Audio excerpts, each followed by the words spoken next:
Hello, this is Muhammad Usman and welcome to Usman Programming Tutorial. This is the first tutorial of Windows command line interface. In this tutorial we will learn about the cd command and the dir command. Cd command is actually the change directory command which help us to navigate in the directories, and the dir command is actually help us to see the content of a particular directory. So start your CMD.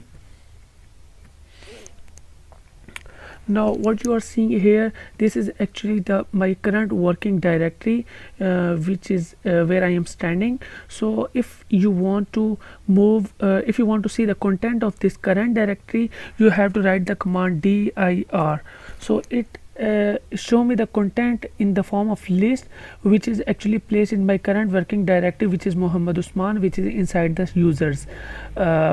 This is actually the name of my folders and the directories or any files, if they are here. Then if I want to move in any of these folder, then I have to write the cd command followed by the name of the folder in which you want to get in. So let's suppose I want to go into the documents folder, then I have to write it here cd documents.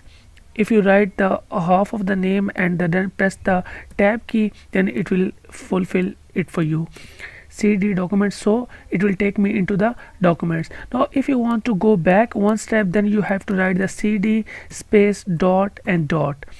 It will take you one step back. And if you want to go to the root folder of this current working directory, which is C in my case, then you have to write the cd space /. It will take you to the root folder of your current working directory.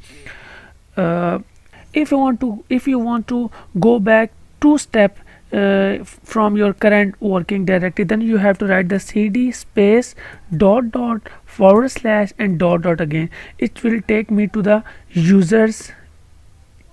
Yes, two step back. So this is how we can use the cd command and dir command.